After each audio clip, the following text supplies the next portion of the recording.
भगवान मदद करते हैं। एक छोटे से गांव में एक रिक्शा वाला रहता था। उसका नाम सुनील और उसकी पत्नी का नाम अनीता था।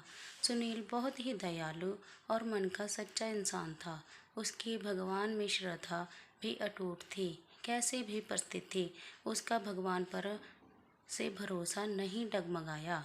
वह रोज ऑटो रिक्शा चलाकर लोगों को और उनके घर लेकर जाता था। छोटे बच्चों से लेकर बड़ों तक सभी से उसका बर्ताव अच्छा था।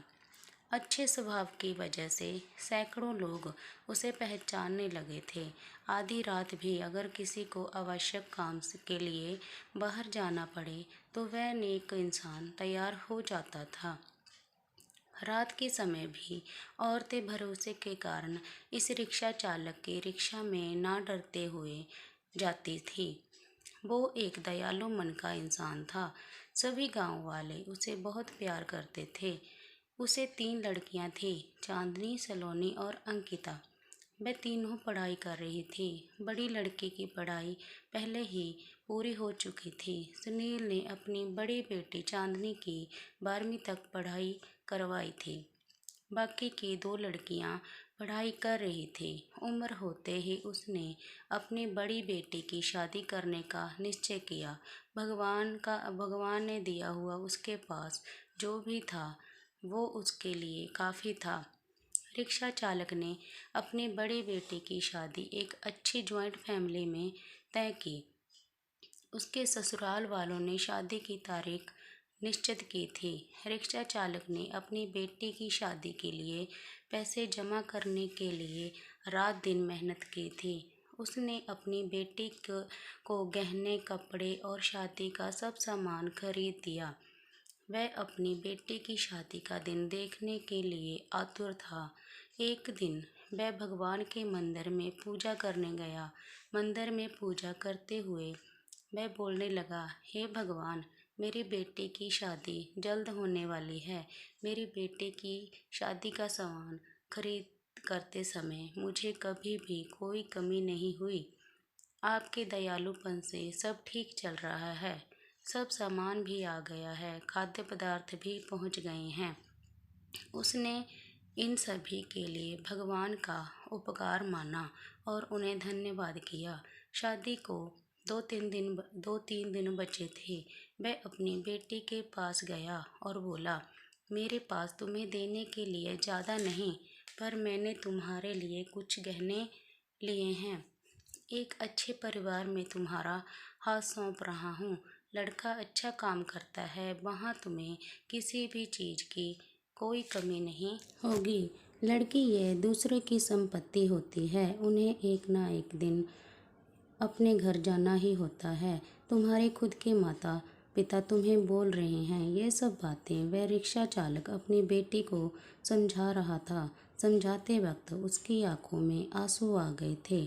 घर में शादी का वातावरण था। घर में रिश्तेदारों की धूम थी। शादी को 3 दिन बाकी थे। रात में अचानक रिक्शा चालक के घर रात को उसका पूरा घर आग की लपेट में आ गया। उसके घर में उसकी छोटी बेटी अंकिता पानी पीने के लिए उठी। उसने देखा कि आजू बाजू में सिर्फ धुआं ही धुआं है और उसने अपने माता पिता को जगाया।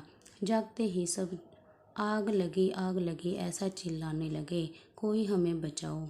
बड़ी मुश्किल से रिक्शा चालक ने पीछे की बालकनी में जाकर खंबे के सहारे से बालकनी से बाहर जाने का प्रयास किया। घर के सभी सदस्य को जैसे तैसे उसने बचा लिया, लेकिन आग में घर का सामान जलकर खाक हो गया। आग में शादी का सब सामान जलकर राख हो गया था। जहाँ थोड़ी देर पहले खुशियाँ थी, वहाँ का दृश्य अभी देखा नहीं जा रहा था। जिसने देखा उसकी आंखों से आंसू आने लगे। सब सोचने लगे, बेचारा अब क्या करेगा। चांदनी उसके पिता की तरफ दौड़ते हुए गई और बोली, पापा आप निराश मत हो। पापा थोड़ी भी चिंता मत करो, यह सब मेरे नसीब में लिखा था। बुरे वक्त में हम हार नहीं मानेंगे। मैं आपका लड़का नहीं हूँ तो क्या हुआ, आपने हमें लड़कों के जैसे पालन पोषण करने में कोई कसर नहीं छोड़ी। सलोनी और अंकिता जय दोनों भी उठ गई। वह दोनों भी अपने पिता के पास जाकर खड़ी हो गई। पापा, हम सब आपकी शक्ति हैं, हम तीनों ही आपकी बेटियां नहीं बेटे हैं। आज से हम भी आपके साथ काम करेंगे। चांदनी बोली, अगर वो लड़का मुझे सच्चा प्यार करता होगा तो यह सब देखकर भी वह शादी के लिए तैयार होगा। जो भी होगा वह मैं आनंद से स्वीकार कर लूँगी, चिंता मत कीजिए।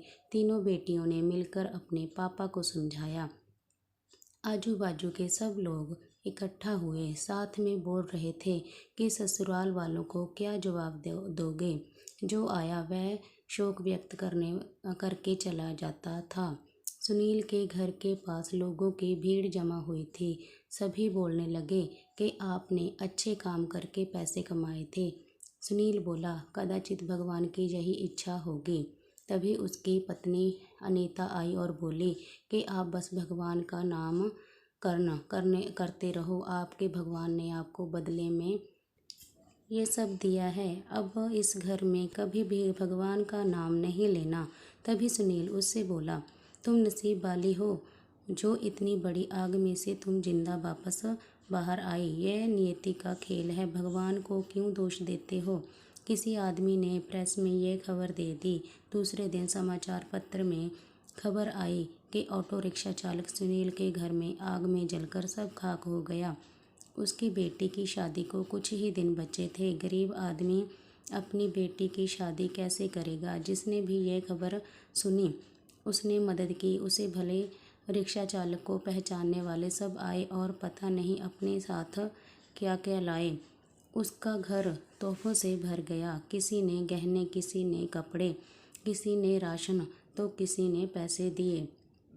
सब सुनने के बाद सभी रिश्तेदारों ने मदद की। शाम तक उसके घर में कितने रुपए जमा हुए थे पता नहीं।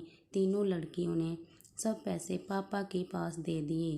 तब सभी का अपनी आंखों पर विश्वास नहीं हो रहा था कि जहां सब ध्वस्त हो गया था वहां उसने तीनों लड़कियों के साथ बैठे बैठे इतने पैसे जमा कर लिए कि आसानी से शादी हो सकती थी।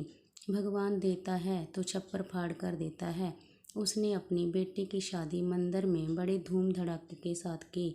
लोग आपस में बोल रहे थे कि सच्चे मन के इंसान को भगवान मदद क्यों नहीं करता। आज भगवान के इस चमत्कार पर सभी की श्रद्धा थी। भगवान जो भी करते हैं वे अच्छा ही करते हैं। रिक्शा चालक की पत्नी बोली, मुझे माफ़ कर दो। गुस्से में भगवान को क्या कुछ नहीं बोल दिया। तीनों लड़कियां हंसते हंसते माँ की तरफ देख रही थी। देर बाद जहाँ सब रो रहे थे वहाँ सबके चेहरे पर खुशी दिखी। भगवान सच्चे मनुष्य की सबसे कठिन परीक्षा लेने में कोई भी कसर नहीं छोड़ते।